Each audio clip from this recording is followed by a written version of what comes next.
믿고 싶습니다. 저는 박민성 제1공단 전력관리소장 응우엔 떤입니다. 제 인생의 절반을 바쳐 지켜온 그 거대한 공장이 고철 덩어리가 되는 건 정말이지 순식간이더군요. 2026년 여름은 유난히 뜨거웠습니다. 에어컨 없이는 숨조차 쉬기 힘든 폭염이 베트남 전역을 덮쳤던 바로 그날이었죠. 저는 관제실 모니터의 수치만 뚫어지게 보고 있었습니다. 0.1V의 오차도 허용하지 않는 것.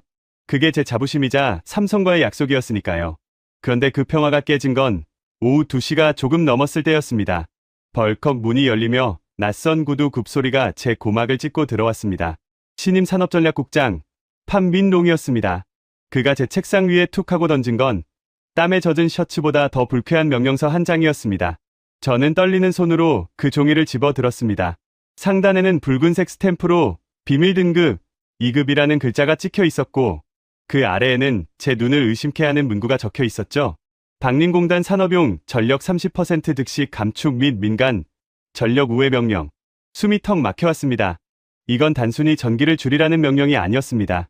정밀 공정이 돌아가는 반도체 라인에서 전압을 30%나 낮춘다는 건 기계를 죽이라는 말과 똑같았거든요. 저는 자리를 박차고 일어났습니다. 의자가 뒤로 넘어가는 소리가 요란하게 울렸지만 신경 쓸 겨를이 없었죠. 국장님, 이게 무슨 소리입니까? 지금 라인을 건드리면 수율이 다 깨집니다. 단순히 전등 끄는 문제가 아니라고요. 제 목소리는 저도 모르게 높아져 있었습니다. 하지만 롱 국장은 마치 귀찮은 파리를 쫓듯 손을 휘적거렸습니다. 그는 에어컨 바람이 나오는 송풍구 앞에 서서 땀을 식히며 심드렁하게 대꾸하더군요. 떤 소장, 밖을 좀 봐. 지금 하노이 시민들이 더워서 죽겠다고 아우성이야. 지지율 떨어지는 소리 안 들려? 공장 기계 몇 대 멈추는 게 중요해. 아니면 표가 중요해. 기가 찼습니다. 고작 정치 노름 때문에 국가 기관 산업을 볼모로 잡겠다는 건가요? 저는 필사적으로 매달렸습니다. 과거의 트라우마가 제 발목을 잡고 늘어졌거든요. 10년 전 예고 없는 정전으로 인큐베이터가 멈춰 조카를 잃었던 그날의 기억이 떠올랐습니다. 어둠은 저에게 곧 죽음이었습니다. 안 됩니다. 절대 못합니다. 삼성이 가만히 있을 리가 없습니다. 위약금은 또 어떻게 감당하려고 이러십니까? 제가 롱 국장의 앞을 가로막으며 소리쳤습니다. 그러자 롱 국장의 입가에 비릿한 미소가 번졌습니다. 그는 품 안에서 최신형 태블릿을 꺼내 제 눈앞에 들이밀었습니다. 화면에는 영문으로 된 뉴스 기사 하나가 떠 있었죠. 테슬라, 베트남의 아시아 최대 기가팩토리 설립 확정. 머릿속이 하얗게 변했습니다. 처음 보는 뉴스였습니다. 롱 국장은 제 굳은 표정을 즐기듯 낄낄거리며 제 어깨를 툭툭 쳤습니다. 술 냄새와 섞인 짙은 향수 냄새가 역하게 올라왔습니다. 봤지? 우리한텐 이제 쟤네 없어도 돼. 삼성? 걔네는 이제 구닥다리 하청일 뿐이야. 일론 머스크가 베트남을 선택했다고. 우리가 갑이란 말이야. 이 꽉 막힌 양반아. 그는 오만했습니다. 영국 유학파 출신이라는 그는 현장의 땀방울보다 주식 시장의 그래프를 더 신봉하는 사람이었죠. 그에게 이곳의 기계들은 그저 갈아치울 수 있는 부품에 불과했던 겁니다. 하지만 그 뉴스가 사실이라 해도 지금 돌아가는 공장을 멈추는 건 미친 짓이었습니다. 제가 다시 입을 떼려는 순간이었습니다. 그러니까 당장 내려. 안 내리면 자네부터 감방에 쳐넣을 테니까. 롱 국장이 제 멱살을 잡을 듯 위협하며 으름장을 놓았습니다. 공권력이라는 이름의 폭력이었죠. 저는 주먹을 꽉 쥐었습니다. 분노로 손톱이 살을 파고들었지만 일개관리소장인 제가 할 수 있는 일은 없었습니다. 그때였습니다. 등 뒤의 유리창 너머로 서늘한 시선이 느껴졌습니다. 관제실 밖 복도 투명한 강화 유리 너머에 그 남자가 서 있었습니다. 한국 측 총괄 책임자 강신우 센터장이었습니다. 심장이 덜컥 내려앉았습니다. 다 들었을 겁니다. 롱 국장의 고함 소리가 워낙 컸으니까요. 저는 그가 당장이라도 뛰어들어와 롱 국장의 멱살을 잡거나 고래고래 소리를 지를 거라고 생각했습니다. 보통의 사람이라면 당연히 그랬을 테니까요. 수천억 원의 설비가 날아가게 생겼는데 누가 참을 수 있겠습니까? 하지만 강신우 센터장은 움직이지 않았습니다. 그는 마치 박제된 동상처럼 그 자리에 못 박혀 서 있었습니다. 그의 시선은 롱 국장도 저도 아닌 오직 관제실 벽에 걸린 디지털 시계를 향해 있었습니다. 오후 2시 14분 35초. 그는 천천히 자신의 손목 시계를 들어 올렸습니다. 별명인 스톱워치답게 그는 무언가를 체크하는 듯했습니다. 그의 얼굴에는 분노도 당황도 없었습니다. 그저 지독할 정도로 차가운 무표정뿐이었죠. 그 침묵이 롱 국장의 고함보다 100배는 더 무섭게 느껴졌습니다. 롱 국장도 그 시선을 느꼈는지 힐끔 뒤를 돌아보더군요. 하지만 강 센터장과 눈이 마주치자마자 롱 국장은 콧방귀를 뀌며 비아냥거렸습니다. 저것 봐. 쫄아서 아무 말도 못하잖아. 한국 놈들 별거 아니라니까. 키는 대로 하게 되어 있어. 과연 그럴까요? 저는 강 센터장의 눈빛을 봤습니다. 그것은 겁에 질린 사람의 눈이 아니었습니다. 먹잇감의 숨통을 끊기 직전 호흡을 고르는 맹수의 눈빛이었습니다. 그는 아주 잠시, 정말 찰나의 순간 저와 눈을 마주쳤습니다. 그리고는 미세하게 고개를 끄덕였습니다. 마치 알았다는 듯이요. 그리고 그는 아무런 항의도 하지 않고 그대로 몸을 돌려 복도 끝 어둠 속으로 사라졌습니다. 그 뒷모습을 보는데 소름이 쫙 돋았습니다. 차라리 와서 멱살이라도 잡고 싸웠다면 덜 불안했을 겁니다. 하지만 그 침묵은 폭풍 전야와도 같았습니다. 아니, 이미 폭풍은 시작된 건지도 몰랐죠.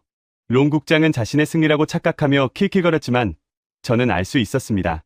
방금 우리는 건드려서는 안 될 영린을 건드렸다는 것을요. 뭐해? 떤 소장. 카운트다운 시작해. 1분 준다. 롱 국장이 제 의자를 발로 찼습니다. 저는 떨리는 손을 제어 패널 위로 가져갔습니다. 손가락 끝에 닿은 차가운 금속의 감촉. 이것을 내리는 순간 박민성의 신화는 끝나는 거였습니다. 하지만 제게 선택권은 없었죠. 입술을 깨물었습니다. 비릿한 피 맛이 입안에 퍼졌습니다. 죄책감과 공포, 그리고 알 수 없는 예감이 뒤섞인 채 저는 천천히 메인 차단기 레버를 쥐었습니다. 그것이 베트남 경제를 붕괴시킬 거대한 몰락의 시작인 줄은 꿈에도 모른 채 말이죠. 오후 2시, 약속된 시간이 되자 관제실에 붉은색 비상 전화가 발작하듯 울어대기 시작했습니다. 수화기를 들기도 전에 쩌렁쩌렁한 고함이 스피커를 뚫고 나왔죠. 판민롱 국장이었습니다. 그는 마치 경기 중계를 하듯 흥분해 있더군요. 지금이야. 당장 내려. 뭘 망설이고 있어. 이 멍청한 자식아. 그 목소리에 등 떠밀려 제 손은 메인 컨트롤 레버를 향해 가고 있었습니다. 하지만 제 본능은 거부하고 있었어요. 이 레버를 내리는 순간 클린룸의 양압이 빠지고 미세먼지가 반도체 웨이퍼를 덮칠 테니까요. 수천억 원짜리 UV, 노광 장비가 고철이 되는 건 시간 문제였습니다. 저는 덜덜 떨리는 손으로 레버를 잡았습니다. 차가운 금속성이 느껴져야 하는데 이상하게도 뜨거웠습니다. 아니, 제 몸이 불타오르고 있었던 건지도 모르겠네요. 안 돼. 이건 안 돼. 저도 모르게 중얼거렸습니다. 그리고는 레버를 내리는 대신 메인 서버로 들어가는 퓨즈 박스를 양손으로 움켜쥐었습니다. 미친 짓이었죠. 수만 볼트의 전류가 흐르는 곳이었습니다. 절연 장갑을 꼈지만 엄청난 열기가 손바닥을 파고들었습니다. 살타는 냄새가 코를 찔렀습니다. 손바닥 껍질이 벗겨지는 고통이 밀려왔지만 저는 이를 악물고 버텼습니다. 제가 여기서 퓨즈를 물리적으로 잡고 있으면 차단기가 내려가도 최소한의 비상 전력은 유지할 수 있었거든요. 그게 기술자로서 제가 할 수 있는 마지막 발악이었습니다.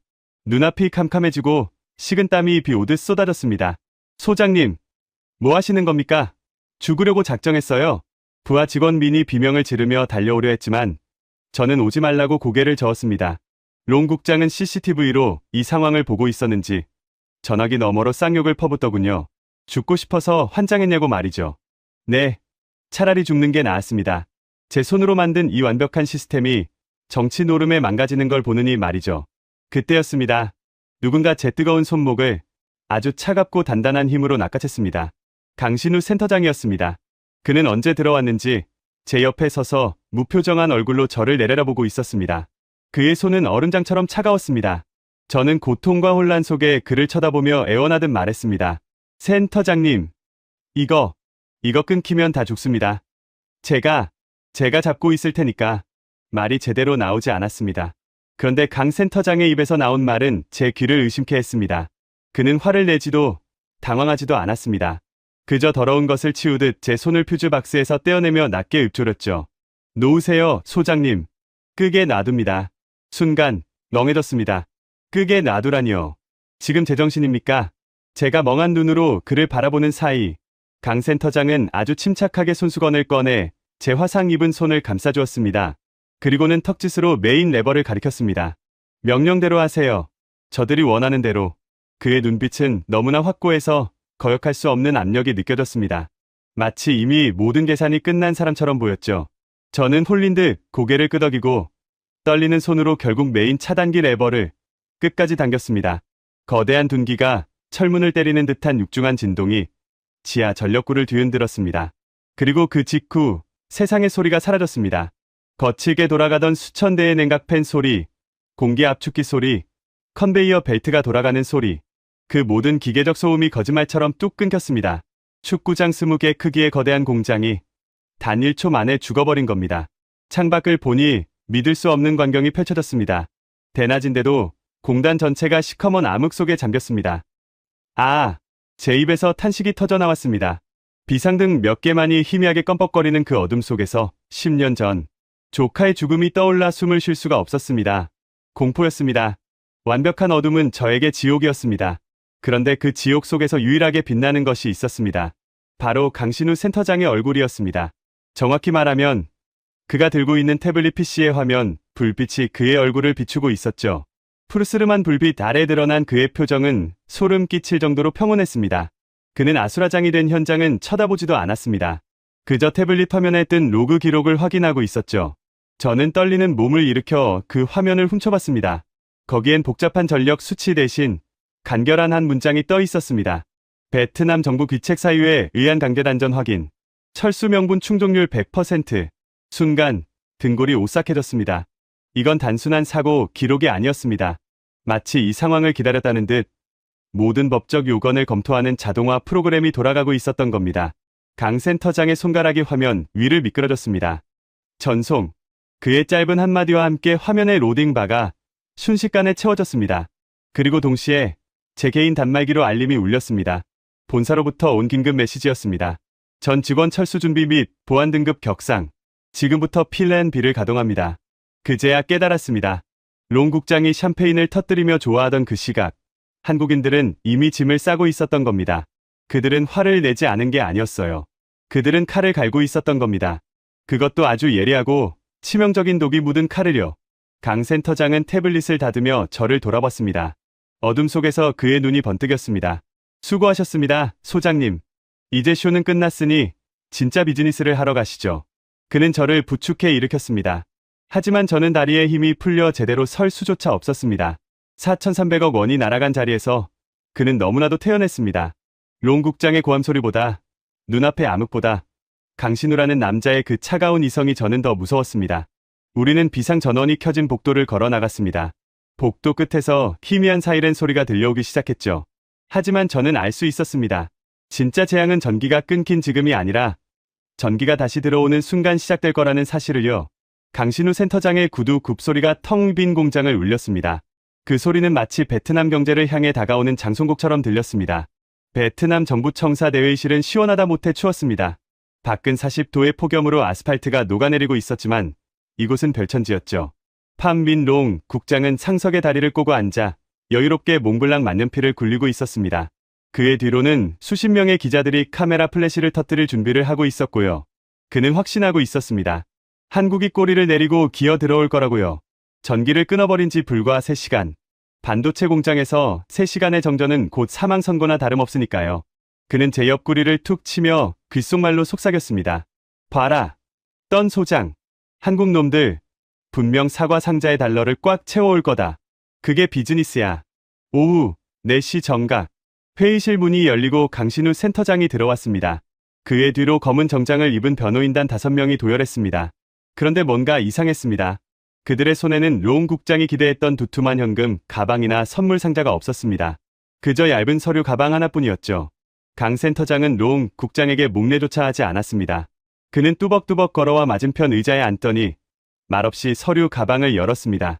공기 중에 묘한 긴장감이 흘렀습니다. 오셨군. 그래. 내 제안은 생각해봤나? 전력 단가 2배 인상. 그리고 테슬라 유치기금 5천억 동 기부. 롱 국장이 거만하게 조건을 불렀습니다. 기자들의 타자치는 소리가 빗소리처럼 울렸습니다.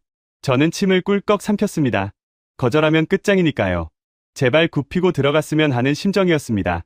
하지만 강 센터장의 입에서 나온 말은 전혀 딴판이었습니다. 잘못 알고 계시는군요, 국장님. 강 센터장은 서류 봉투 2개를 테이블 위에 미끄러뜨리듯 내밀었습니다. 저희는 협상을 하러 온 게 아닙니다. 통보를 하러 왔습니다.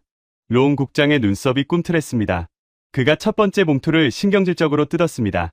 안에서 나온 건 현금 다발이 아니라 빼곡한 숫자가 적힌 문서였습니다. 내용을 확인한 롱 국장의 얼굴이 순식간에 불그락포르락 변해갔습니다. 이게 뭐야? 피해보상 청구서 4,300억 원? 그렇습니다.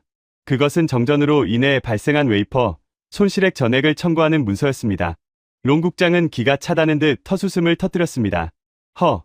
이봐요, 강 센터장. 여기가 어딘 줄 알고 이딴 걸 내밀어? 베트남 땅에서 전기 좀 쓰게 해뒀더니 아주 기고만장하구먼. 하지만 강 센터장은 동요하지 않았습니다. 그는 아주 차분하게 두 번째 봉투를 가리켰습니다. 그건 시작에 불과합니다. 진짜는 그겁니다. 롱 국장이 두 번째 서류를 꺼냈습니다. 문서의 제목을 본 순간 그의 동공이 지진이라도 난 듯 흔들렸습니다. 그곳엔 한글로 글로벌 최저한세 및 이중과세 청구서라고 선명하게 적혀 있었죠. 저는 그게 무슨 뜻인지 몰랐지만 롱 국장은 영국 유학파답게 그 의미를 정확히 알고 있는 듯했습니다. 너희들 지금 세금을 한국에 다 내겠다는 거야? 강 센터장이 고개를 끄덕였습니다. 베트남 정부가 일방적인 계약 위반을 했으니 저희는 베트남에 세금을 낼 의무가 사라졌습니다. 따라서 지난 5년간 감면받았던 법인세 혜택을 전액 한국 국세청에 납부하겠습니다. 베트남 국고로 들어갈 돈은 0원입니다. 장내가 술렁거렸습니다. 기자들도 웅성거리기 시작했죠. 그건 베트남 정부 입장에서 수조 원의 세수가 증발한다는 뜻이었습니다. 롱 국장은 자존심에 치명타를 입은 듯 부들부들 떨었습니다. 감히 하청업체 주재의 정부 관료를 협박해? 그의 눈에 핏발이 섰습니다. 이 건방진 새끼들이. 롱 국장은 자리를 박차고 일어나 강 센터장이 내민 서류를 북북 찢어버렸습니다. 종이 조각이 눈처럼 허공에 흩날렸습니다. 전기 쓰고 싶으면 돈 더 내. 싫으면 당장 나가. 내 눈앞에서 꺼지라고. 최후 통첩이었습니다. 저는 눈을 질끈 감았습니다. 이제 끝났구나. 이제 우리는 쫓겨나는구나. 제발 강 센터장이 한 번만 굽혀주길 바랐습니다. 무릎이라도 꿇고 빌어주길 바랐죠. 하지만 그 순간 강 센터장은 손목시계를 한번 쳐다보더니 자리에서 일어났습니다. 찢어진 종이 조각이 그의 어깨에 내려앉았지만 털어내지도 않았습니다. 네, 알겠습니다. 협상은 종료입니다. 너무나 담백한 대답이었습니다. 마치 점심 메뉴를 고르듯 가벼운 어조였죠. 롱 국장은 당황했습니다. 자신이 소리를 지르면 상대가 빌 줄 알았는데 너무 쉽게 포기해버리니까요. 뭐? 지금 뭐라고 했어? 나가라고 하셔서 나가는 겁니다. 저희는 오늘부로 박민성 사업장에서 완전히 철수합니다. 강 센터장은 뒤도 돌아보지 않고 변호인단과 함께 몸을 돌렸습니다. 그 단호한 뒷모습에 회의실 전체가 얼어붙었습니다. 기자들도 셔터 누르는 걸 잊은 채 멍하니 그들을 바라봤죠. 롱 국장은 멍하니 서 있다가 강 센터장이 문손잡이를 잡을 때쯤에야 다급히 소리쳤습니다. 가면 다시는 못 돌아와. 너희 장비들 내가 다 압류해버릴 거야. 알겠어? 강 센터장은 문을 열다 말고 잠시 멈칫했습니다. 그리고 고개만 살짝 돌려 롱 국장을 바라봤습니다. 그 눈빛에는 조롱도 분노도 없었습니다. 그저 측은함만이 담겨 있었죠. 압류하십시오. 어차피 껍데기뿐일 테니까. 문이 닫혔습니다. 강 센터장이 사라지자마자 롱 국장의 책상 위에 놓인 붉은색 한라인 전화기가 요란하게 울렸습니다. 본사로부터 온 전화였죠. 하지만 롱 국장이 떨리는 손으로 수화기를 들기도 전에 전화는 툭 하고 끊겨버렸습니다. 손절 신호였습니다. 강신우 센터장이 떠난 뒤 관제실에는 무거운 침묵만이 감돌았습니다. 하지만 저는 멍하니 있을 수만은 없었습니다. 본 전력은 끊겼지만 아직 희망은 남아 있었거든요. 바로 지하 3층 벙커에 있는 비상발전기, 즉 UPS 시스템이었습니다. 그 거대한 배터리 룸만 살려내면 적어도 클린룸의 공조 시스템은 유지할 수 있었습니다. 먼지 한 톨이라도 들어가면 수천억 원짜리 장비가 고철이 되는 건 순식간이니 그것만은 막아야 했습니다. 민, 정신 차려. 나랑 지하로 간다. 저는 구석에서 떨고 있는 부하 직원 민의 어깨를 강하게 흔들었습니다. 민은 제게 아들과도 같은 존재였습니다. 고등학교 졸업 후 갈 곳 없는 그를 제가 거두어 기술을 가르쳤고 제 기술적 노하우를 모두 전수한 수제자였죠. 녀석은 겁에 질린 눈으로 저를 쳐다봤지만 저는 녀석의 손에 랜턴을 쥐어주고 무작정 지하 계단으로 뛰었습니다. 지하 전력구는 이미 찜통이었습니다. 냉각팬이 멈추자 열기가 빠져나가지 못해 숨이 턱턱 막혀왔습니다. 어둠 속에서 오직 우리 두 사람의 거친 숨소리와 발자국 소리만 울렸습니다. 저는 미친 듯이 제어 패널 앞으로 달려갔습니다. 잘 들어. 내가 수동으로 바이패스 라인을 열 테니까 너는 메인보드 쪽 쿨링 밸브를 열어. 타이밍 놓치면 과부하로 다 터진다. 알겠지? 저는 땀으로 범벅이 된 손으로 복잡한 레버들을 조작하기 시작했습니다. 손가락 마디마디가 비명을 질렀지만 멈출 수 없었습니다. 이건 단순한 기계가 아니라 제 자존심이자 제 인생이었습니다. 10년 전 조카를 잃었을 때 맹세했던 절대 꺼지지 않는 불빛을 지키기 위한 마지막 사투였죠. 민, 준비됐어? 하나, 둘, 셋 하면 여는 거야. 저는 뒤를 돌아보지도 않고 소리쳤습니다. 그런데 이상했습니다. 대답이 없더군요. 쎄한 느낌의 고개를 돌렸습니다. 랜턴 불빛이 흔들리는 그곳에 민이 서 있었습니다. 그런데 녀석은 밸브를 잡고 있지 않았습니다. 대신 녀석의 손에는 마시다만 캔 커피가 들려 있었습니다. 녀석의 손이 사시나무 떨듯 떨리고 있었죠. 그리고 그 흔들리는 눈동자가 저와 맞췄습니다. 소장님, 죄송해요. 작은 속삭임이 들린 순간 녀석의 손이 기울어졌습니다. 안 돼! 제가 비명을 지르며 몸을 날렸지만 늦었습니다. 검은 액체가 제어보드의 가장 핵심 부품인 메인 컨트롤러 PCB 위로 쏟아져 내렸습니다. 치익하는 소리와 함께 푸른 스파크가 튀어올랐습니다. 매캐한 연기가 피어오르더니 이내 퍽하는 둔탁한 파열음이 지하 벙커를 뒤흔들었습니다. 비상발전 시스템의 심장이 타버린 겁니다. 마지막 희망이었던 상태 표시등마저 파르르 떨리더니 완전히 꺼져버렸습니다. 완벽한 암흑, 그 속에서 타오르는 회로 기판의 불꽃만이 붉게 일렁였습니다. 저는 바닥에 나뒹군 채 멍하니 그 불꽃을 바라봤습니다. 믿기지가 않았습니다. 실수가 아니었습니다. 그건 명백한 고의였습니다. 너 지금 뭐 한 거야? 제가 떨리는 목소리로 물었습니다. 미는 뒷걸음질 치며 어둠 속으로 숨으려 했습니다. 저는 녀석의 멱살을 잡고 벽으로 밀어붙였습니다. 배신감에 눈앞이 붉게 물들었습니다. 말해, 왜 그랬어? 내가 널 어떻게 키웠는데? 이게 어떤 기계인지 알면서 제 고함이 지하 통로를 울렸습니다. 미는 울먹이며 고개를 숙였습니다. 병원비가, 어머니 수술비가 필요했어요. 롱 국장님이 이번만 눈 감으면 다 해결해준다고. 힘이 쭉 빠졌습니다. 고작 돈 때문에, 고작 돈 몇 푼 때문에 스승의 등에 칼을 꽂고 국가 자산을 망가뜨렸다는 말인가요? 저는 허탈함에 잡고 있던 멱살을 놓았습니다. 녀석은 바닥에 주저앉아 흐느끼기 시작했습니다. 그때였습니다. 철문이 열리며 강렬한 서치라이트 불빛이 쏟아져 들어왔습니다. 눈이 부셔 손으로 가리는 사이 구두발 소리가 저벅저벅 다가왔습니다. 아이고, 떤 소장. 이게 무슨 꼴인가? 판민롱 국장이었습니다. 그는 마치 이 상황을 예상이라도 했다는 듯 경찰들과 함께 들이닥쳤습니다. 그의 뒤에는 수갑을 든 경관 2명이 서 있었습니다. 롱 국장은 타버린 제어 보드를 보며 혀를 찼습니다. 국가기관 시설을 고의로 파손하다니. 이거 중죄인 거 알지? 삼성놈들이 도망가니까 화풀이라도 한 건가? 기가 막혔습니다. 적반하장이었습니다. 무슨 소리입니까? 저놈이. 민이 고의로 부순 겁니다. 국장님이 시켰잖아요. 저는 바닥에 주저앉은 민을 가리키며 소리쳤습니다. 롱 국장은 피식 웃으며 민을 쳐다봤습니다. 그래? 내가 시켰나? 민, 사실대로 말해봐. 누가 이 비싼 장비를 망가뜨렸지? 모든 시선이 민에게 쏠렸습니다. 민은 떨리는 몸을 일으켰습니다. 녀석은 저를 쳐다보지 못했습니다. 그저 롱 국장이 건네는 손수건을 받아주고 아주 작은 목소리로 웅얼거렸습니다. 소장님이셨습니다. 뭐? 소장님이 한국 사람들한테 복수해야 한다고 다 부수라고 시키셨습니다. 심장이 찢어지는 것 같았습니다. 다른 누구도 아닌 민의 입에서 나온 거짓말은 제 영혼을 난도질했습니다. 저는 녀석에게 달려들려 했지만 경찰들이 제 팔을 꺾고 바닥에 눌렀습니다.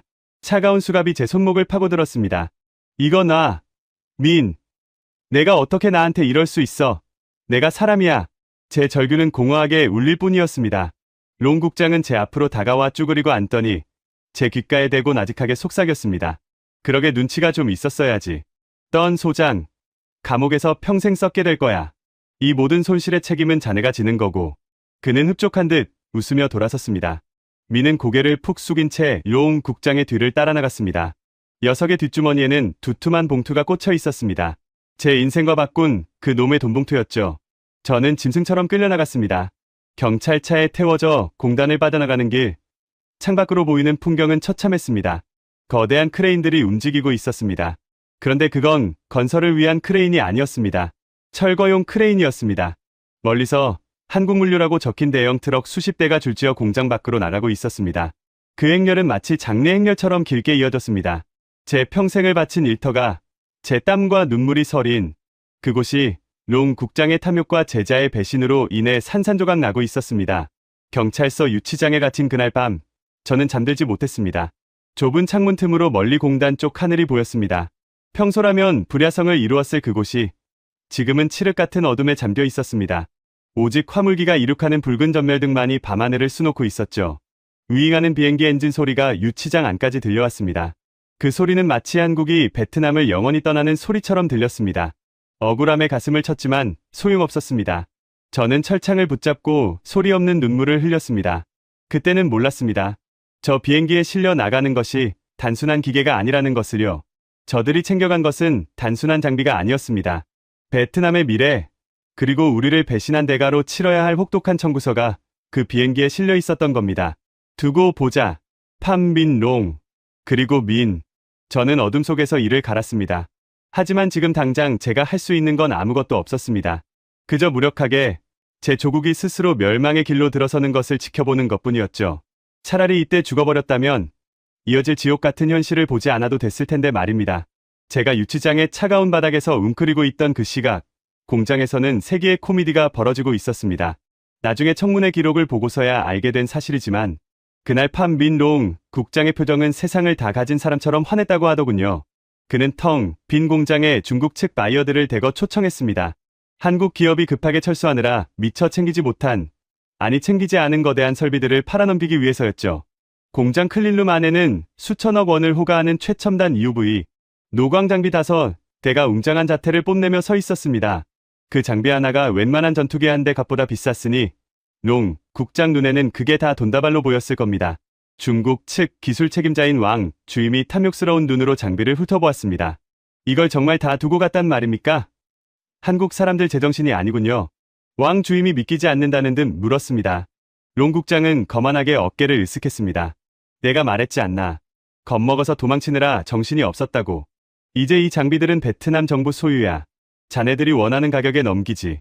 롱 국장은 한국이 바보라서 장비를 두고 갔다고 믿었습니다.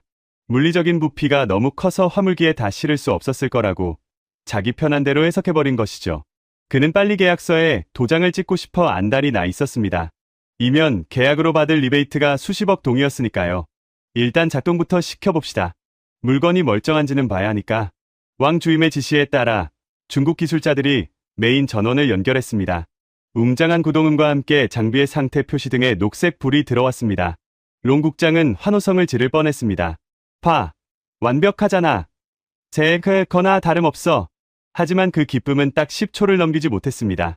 부팅이 완료되는 순간 거대한 모니터 화면이 시뻘겋게 변하더니 요란한 경고음이 클린룸 전체를 뒤흔들었기 때문입니다. 시스템 잠금 보안 위반 감지, 라이선스 키 누락, 사유 위치 기반 인증 오류, 화면 중앙에 뜬 붉은색 한글 경고창, 시스템 락이 걸려버린 겁니다.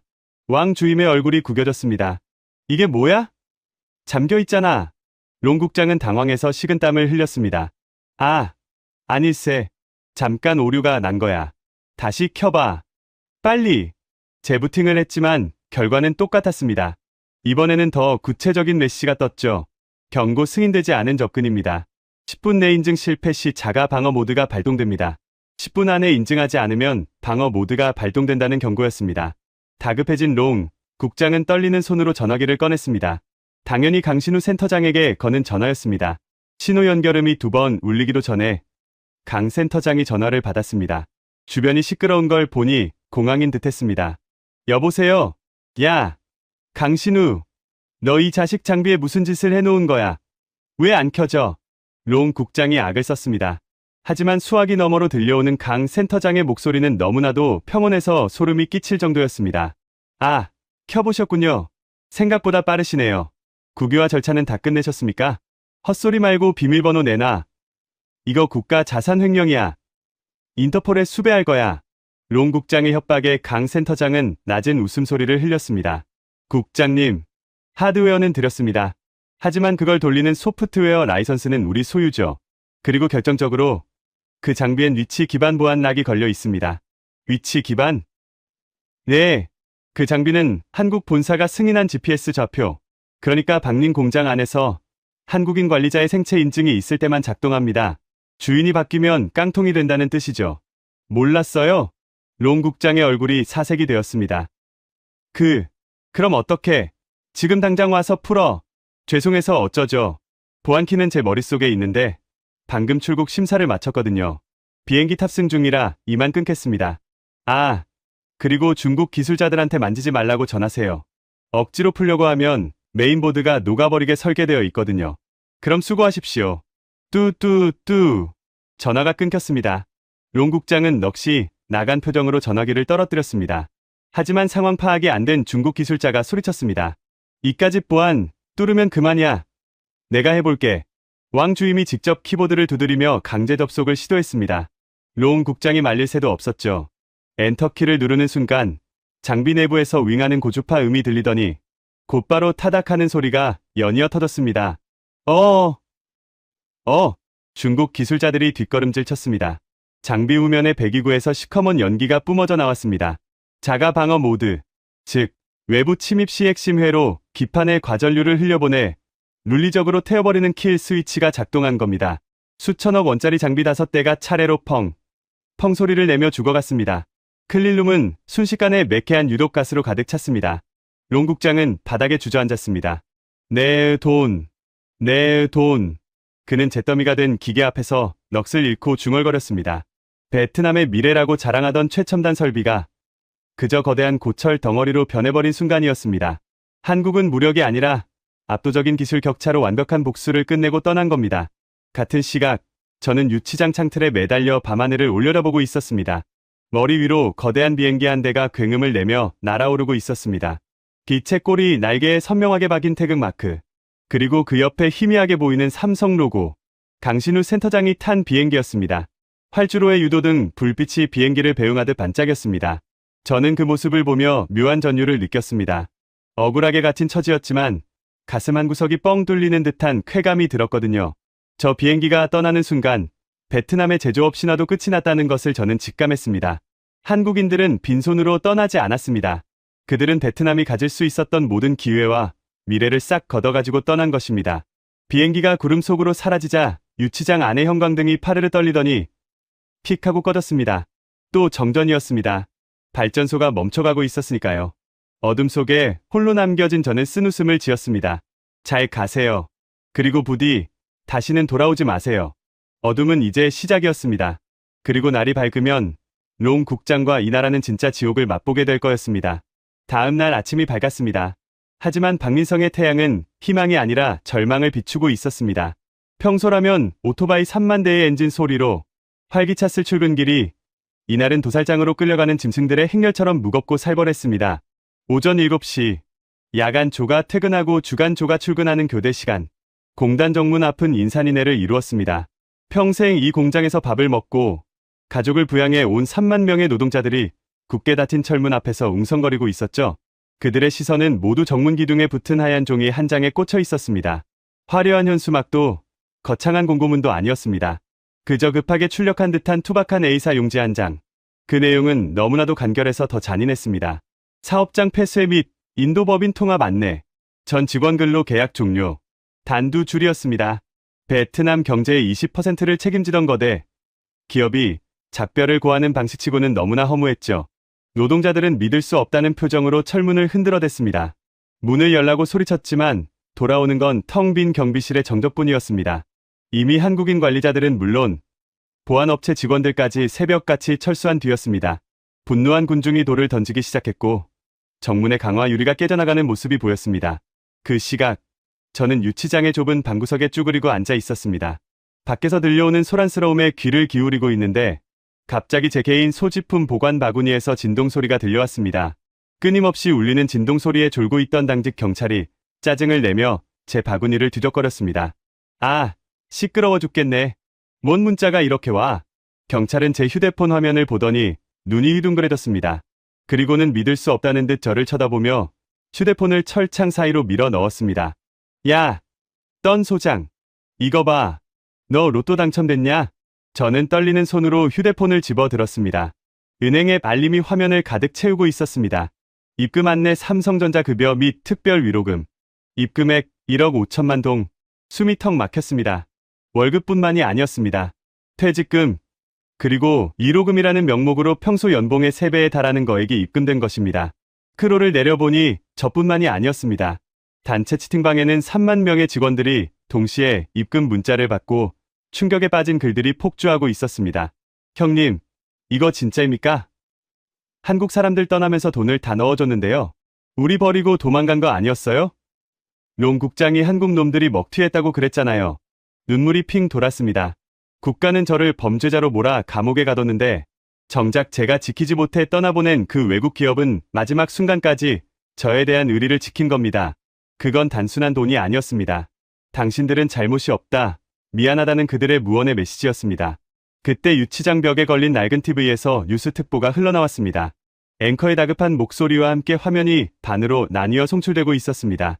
왼쪽 화면은 지옥이었습니다. 박민성 공단 앞에서 폭도로 변한 노동자들이 경찰차를 뒤집고 타이어에 불을 지르는 장면이 생중계되고 있었죠. 시커먼 연기가 하늘을 뒤덮고 곤봉을 휘두르는 기동대와 피 흘리는 시민들이 뒤엉켜 아수라장이었습니다. 그리고 오른쪽 화면, 그곳은 천국이었습니다. 속보 인도 첸나이 공항, 한국투자단 국빈급 환영. 화면 속 인도 첸나이 공항은 축제 분위기였습니다. 비행기 트랩을 내려오는 강신우 센터장의 목에는 화려한 꽃목걸이가 걸려 있었고 인도 전통 악기들이 팡파르를 울리고 있었죠. 그리고 그 아래에는 놀랍게도 인도의 모디 총리가 직접 나와 팔을 벌리고 서 있었습니다. 강 센터장이 총리와 포옹을 나누자 수천 명의 인도 환영 인파가 꽃가루를 뿌리며 환호했습니다. 화면 하단에는 자막이 빠르게 지나갔습니다. 인도 정부, 한국 기업의 공장 부지 100년 무상 임대 및 전력 요금 50% 감면 파격 제한. 너무나도 대조적인 두 장면. 한쪽은 돌을 던지고 한쪽은 꽃을 던지는 이 기막힌 현실 앞에서 저는 헛웃음이 나왔습니다. 롱 국장이 그토록 무시했던 한국 기업은 갈 곳 없는 하청업체가 아니라 전 세계가 모셔가려 안달난 귀한 손님이었던 겁니다. 뉴스는 곧이어 화상 인터뷰 화면으로 전환되었습니다. 익숙한 얼굴이 등장했습니다. 일론 머스크였습니다. 롱 국장이 그토록 자랑하던 테슬라의 CEO였죠. 기자가 베트남 공장 설립에 대해 묻자 머스크는 특유의 시니컬한 표정으로 딱 잘라 말했습니다. 베트남이요? 오, 그 계획은 전면 취소입니다. 오늘부로요. 기자가 이유를 묻자 그는 어깨를 으쓱하며 폭탄 발언을 던졌습니다. 약속을 헌신작처럼 버리는 나라에 누가 1달러라도 투자하겠습니까? 전기가 끊겨서 반도체 공장이 멈췄다면서요? 그런 곳에 기가 팩토리를 짓는 건 자살행위나 다름없죠. 우리는 인도로 갑니다. 한국 친구들이 가는 곳이라면 인프라는 확실하다는 뜻이니까요. 그 한마디는 확인사살이었습니다. 롱 국장이 시민들에게 자랑했던 테슬라 유치설이 새빨간 거짓말이자 허황된 꿈이었다는 것이 전 세계에 생중계된 순간이었습니다. 유치장 안의 경찰들도 할 말을 잃고 멍하니 TV를 바라봤습니다. 그들도 알았던 겁니다. 이제 이 나라는 끝났다는 것을요. 그리고 바로 그 순간이었습니다. 우웅거리는 소리와 함께 건물이 미세하게 진동하기 시작했습니다. 지진인가 싶어 바닥을 짚었는데 그 진동은 땅이 아니라 공기 중에서 느껴지는 파동이었습니다.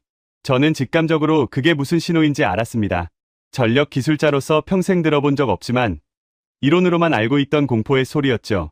산업용 전력 수요가 갑자기 증발해버리자 발전소의 터빈이 갈 곳, 이른 에너지를 주체하지 못하고 역회전하며 폭주하는 소리였습니다.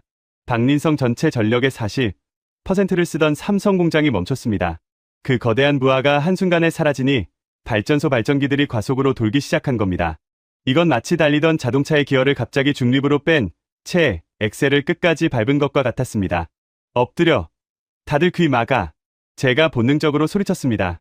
경찰들이 영문도 모른 채 저를 쳐다보는 순간 멀리서 천둥 소리보다 더 거대한 폭발음이 들려왔습니다.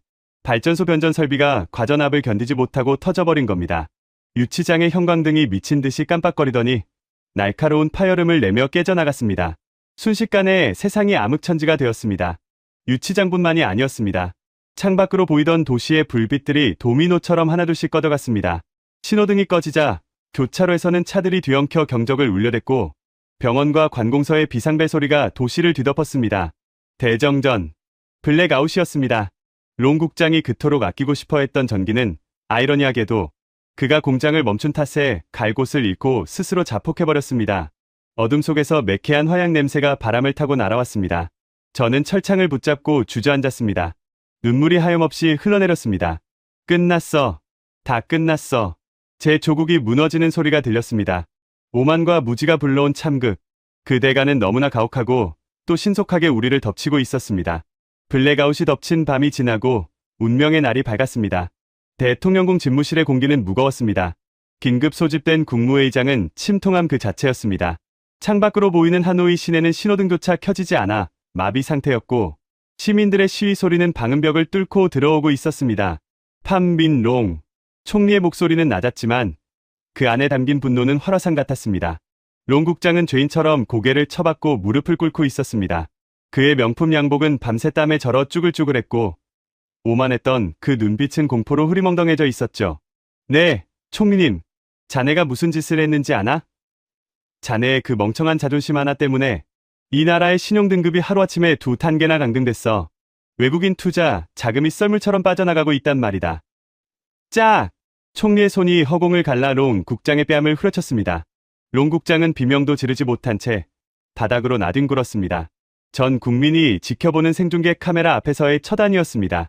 당장 그 빌어먹을 명령서 취소해. 그리고 떤 소장 석방시켜. 무슨 수를 써서라도 한국 사람들 다시 데려와. 총리의 불호령이 떨어지자마자 검찰 수사관들이 들이닥쳐 롱 국장을 짐짝처럼 끌고 나갔습니다. 그리고 곧이어 유치장 철문이 열리고 제가 풀려났습니다. 하지만 저는 기쁘지 않았습니다. 석방되자마자 제가 마주한 건 강신우 센터장이 보낸 변호인단이었습니다. 그들은 제게 서류 한 장을 건네더군요. 강 센터장님께서 전해드리라고 하셨습니다. CCTV 클라우드 원본입니다. 이걸로 소장님의 무죄는 증명될 겁니다. 그들은 제 누명을 벗겨줄 증거까지 챙겨주고 떠난 겁니다. 저는 그 완벽한 배려에 목이 메었습니다. 국가는 저를 버렸지만 그들은 저를 기억해 주었으니까요. 한편 발등에 불이 떨어진 총리는 체면이고 뭐고 다 던져버렸습니다. 그는 떨리는 손으로 직접 강신우 센터장에게 전화를 걸었습니다. 스피커폰 너머로 신호음이 길게 이어졌습니다. 모두가 숨을 죽이고 기다렸죠. 탈깍. 네, 강신우입니다. 건조하기 짝이 없는 목소리였습니다. 총리는 마른 침을 삼키며 다급하게 입을 열었습니다. 강 센터장, 나 베트남 총리요. 사과하겠소. 롱 국장의 독단적인 행동이었소. 내가 이미 그자를 파면하고 구속시켰소. 그러니 제발 돌아와 주시오. 한나라의 총리가 일개 기업 본부장에게 애원하는 믿기 힘든 광경이었습니다. 총리는 계속해서 파격적인 조건을 쏟아냈습니다. 원하는 건 다 들어주겠소. 세금 면제는 물론이고 전력 공급권을 아예 삼성 쪽에 넘기겠소. 그러니 비행기를 돌려주시오. 제발 부탁하오. 그 애절한 목소리에 누구라도 마음이 흔들릴 것 같았습니다. 하지만 수화기 너머에는 잠시 정적만이 흘렀습니다. 그리고 이어진 강 센터장의 대답은 베트남의 마지막 희망을 산산이 조각내는 것이었습니다. 총리님, 말씀은 감사합니다만 곤란합니다. 뭐가 곤란하다는 거요? 조건을 더 원하시오? 아니요. 늦었습니다. 저희는 방금 인도 정부와 투자 협약을 체결했습니다. 계약서에 도장 찍은 지 10분 됐습니다. 총리의 얼굴이 사색이 되었습니다. 그게 무슨 소리요? 계약이야 파기하면 되는 거 아니오? 위약금은 우리 정부가 다 물어주겠소. 총리는 다급하게 외쳤습니다. 하지만 강 센터장의 목소리는 차분하다 못해 서늘했습니다. 위약금만 10조 원입니다. 그리고 국가 신용도 문제라 파기하면 저희 그룹 전체가 타격을 입습니다. 무엇보다 저희 회장님께서 이렇게 말씀하셨습니다. 강 센터장은 잠시 말을 멈추더니 또렷한 목소리로 말을 이었습니다.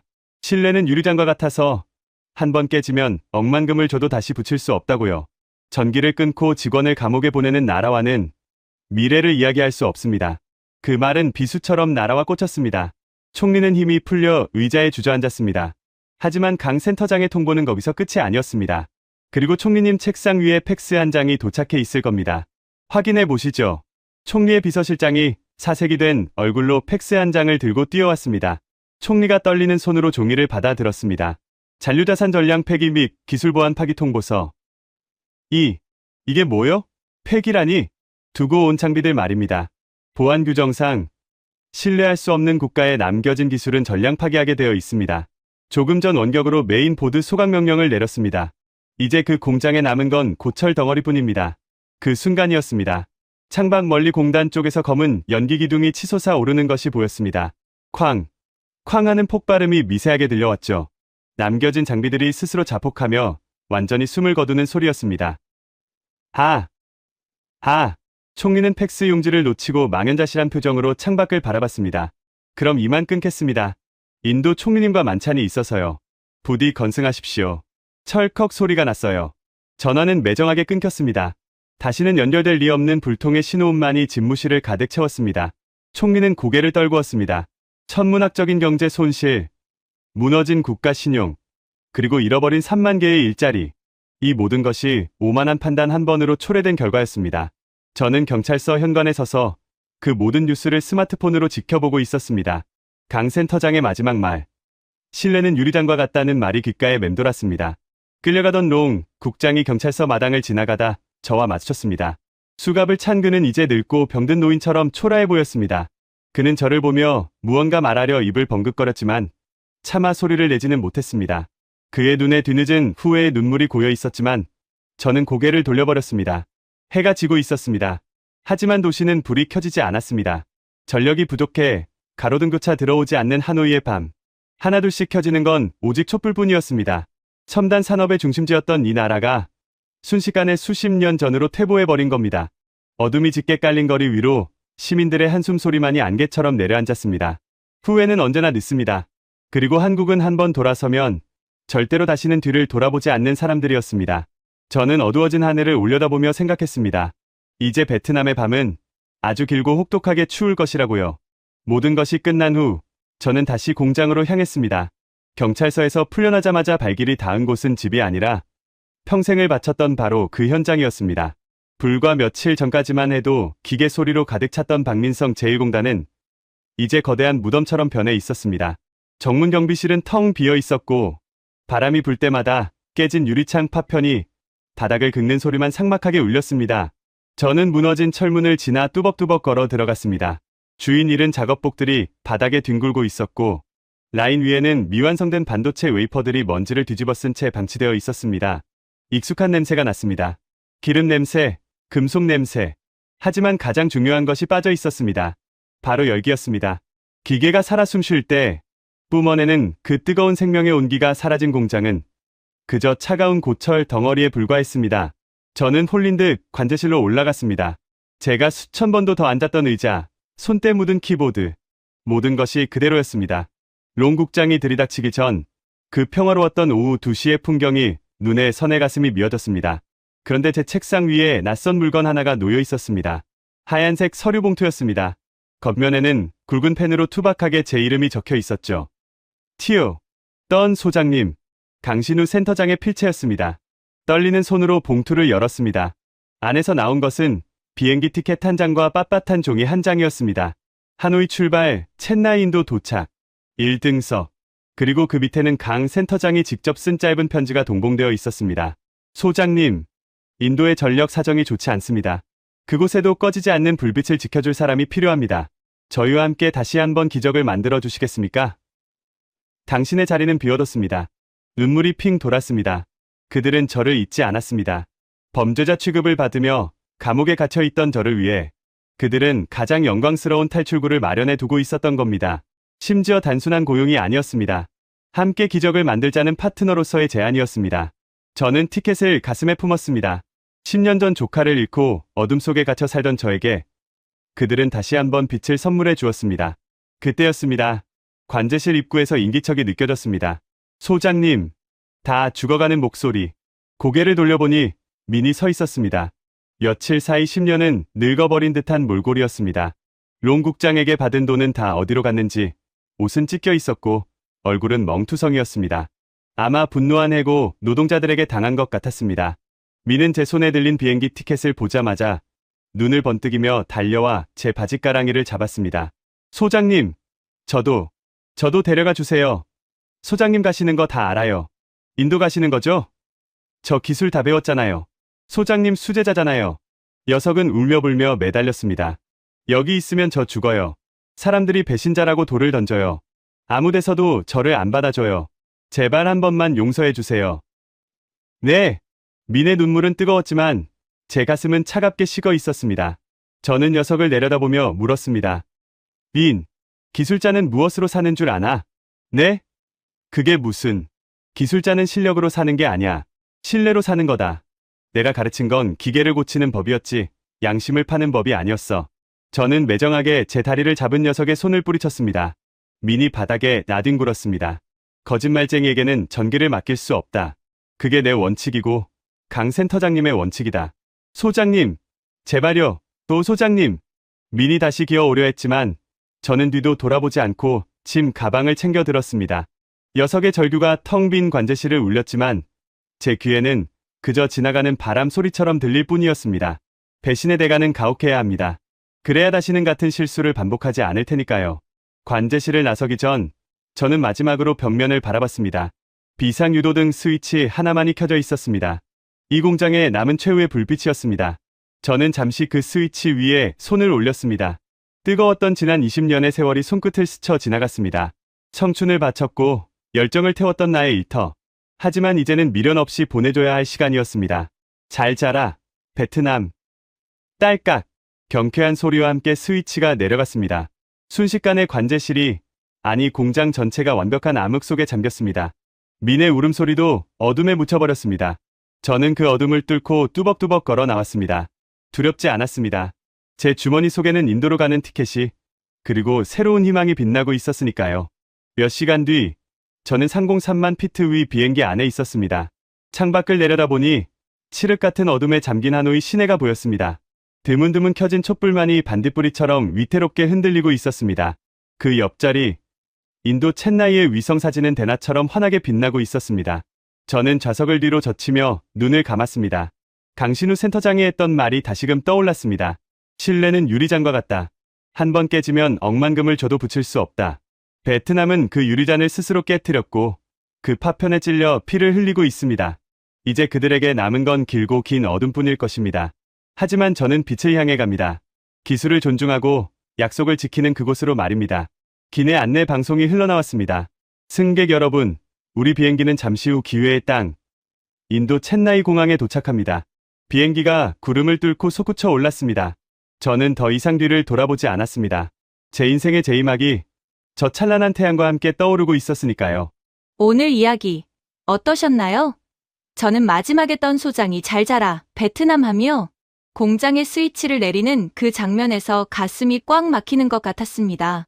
배신과 모욕을 당했지만 끝까지 기술자로서의 자존심을 지키고 당당히 인도로 떠나는 그 뒷모습, 그리고 신뢰는 유리잔과 같다던 강신우 센터장의 서늘한 한마디가 아직도 귓가에 쟁쟁합니다. 오만했던 이들이 뒤늦게 땅을 치고 후회하는 모습을 보면서 10년 묵은 체증이 싹 내려가는 듯한 통쾌함도 느꼈고요. 그런데 선생님들, 사실 이 통쾌한 이야기 뒤에는 우리 선생님들의 피와 땀이 서려 있다는 걸 저는 잘 압니다. 지금 전 세계가 우러러보는 대한민국의 기술, 그게 하루아침에 뚝딱 만들어진 게 아니잖아요. 젊은 저는 감히 상상조차 하기 힘든 그 시절, 캄캄한 지하 수천 미터 독일 탄광에서 시커먼 석탄 가루 마셔가며 외화를 벌어오셨던 우리 형님들 기억합니다. 50도가 넘는 중동의 뜨거운 모래바람 속에서 살이 익는 고통을 참아내며 맨손으로 건물을 올리셨던 아버님들도 계시지요.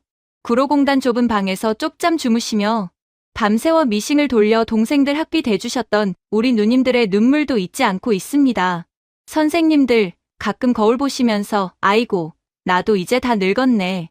내가 살면서 이룬 게 뭐 있나 하며 한숨 쉬실 때 있으시죠? 절대로 그런 생각하지 마세요. 선생님들의 손등에 패인 그 깊은 주름, 투박하게 거칠어진 굳은 살. 그건 부끄러운 세월의 흔적이 아닙니다. 대한민국을 잿더미에서 세계 10대 강국으로 일으켜 세운 세상에서 가장 값진 훈장이거든요. 선생님들이 그 모진 세월을 묵묵히 견뎌주셨기에 오늘 이야기 속에 당당한 대한민국이 있을 수 있었습니다. 여러분은 그 누구보다 위대하고 자랑스러운 우리의 영웅이십니다. 저는 앞으로도 선생님들의 그 고귀한 노고가 잊히지 않도록 가슴 뜨거워지는 이야기들 부지런히 찾아오겠습니다. 적적하실 때 언제든 찾아오세요. 자식들은 바빠서 얼굴 보기 힘들어도 저는 늘 이 자리에서 선생님들 곁에 앉아 조잘조잘 이야기해드리는 살가운 말동무가 되어 드릴게요. 약속합니다. 요즘 날씨가 정말 춥습니다. 밖에 나가실 때 목도리 꼭 챙겨서 목을 따뜻하게 보호하시고요. 길이 많이 미끄럽습니다. 주머니에 손 넣고 다니시면 넘어질 때 크게 다치시니까 귀찮으시더라도 장갑 꼭 끼고 다니세요. 입맛 없으시더라도 식사 거르지 마시고 따뜻한 된장국이나 숭늉이라도 꼭 챙겨